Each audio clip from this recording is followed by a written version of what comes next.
கடவுளை பார்த்த மணிக்கு எனக்கு ரொம்ப சந்தோஷம். வாழ்க்கையில் இது வாழ்க்கையில் ரொம்ப நாள் கனவு, அதை தலைவர் நிறைவேற்றிட்டாரு.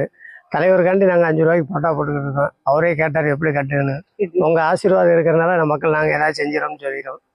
இதுவே எங்களோட தேவை. மக்களுக்கு என்னைக்கு நாங்கள் சேவை செஞ்சுக்கிட்டே இருப்போம். எங்கள் குடும்பத்தில் எல்லாத்துக்கும் என்ன பேசுனாங்க எப்படி இருக்கீங்க, நல்லா குடும்பத்தில் எல்லாத்தையும் விசாரிச்சாங்க. என்ன கேட்டாங்க, என் வீட்டுக்காரம்மா கேட்டாங்க, மருமக பேர் எல்லாத்தையும் விசாரிச்சாங்க. என்ன சரின்னு கேட்டாங்க. எல்லா விவரமும் சொன்னோம். எல்லாரும் நல்லா இருக்கும்னு சொன்னாங்க. ரொம்ப ரொம்ப சந்தோஷம். வீட்டுக்காரோட கனவு லட்சியம். ஆமாம், நாங்கள் என்னைக்கும் தலைவருக்காண்டி பணியோட செஞ்சுக்கிட்டே இருக்கோம். இதுவே எங்களோட ஆசீர்வாதம். தலைவரை பார்த்தது மிக மிக ஆசீர்வாதம். நன்றி. இது உங்களுக்கு ரொம்ப நன்றி, சாருக்கு ரொம்ப நன்றி. ஓடுன்னு ஒரு தலைவர்கிட்ட காமிச்ச எல்லாமே ரஜினி சேகர்னு பார்த்தாரு. அவர் தங்க மனசுக்கு தங்க செயின் ஒன்று போட்டார். எது வேணாலும் உதவி கழுங்கன்னாரு. சரி அப்படின்னு சொல்லியிருக்கோம். அவர் ஆசீர்வாதம் என்னைக்கு நாங்கள் நல்லா இருப்போம்.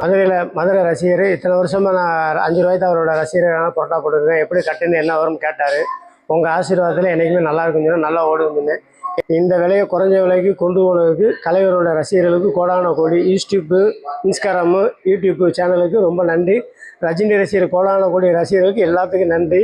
என்னை சென்னைக்கு வர வச்சதுக்கு மாயவர்த்தன் சாரு, பாலச்சந்தர் மதுரையில் பொறுப்பாளர் இருக்கிற பாலச்சந்தருக்கு, இங்கே சென்னை ஆர்பிசி கார்த்தி அவர்களுக்கு எல்லாத்துக்கும் ரொம்ப நன்றி. கோடான கோடி ரஜினி ரசிகர்கள் மனதிலுக்கும் என்னை வாழ வைத்த ரஜினிகாந்துக்கு தலைவருக்கு ரொம்ப ரொம்ப நன்றி. சித்தர் வாழும் சித்தர், எங்களை காக்கும் சித்தர் வாழும் சித்தர் எல்லாருக்கும் அனைவருக்கும் ரொம்ப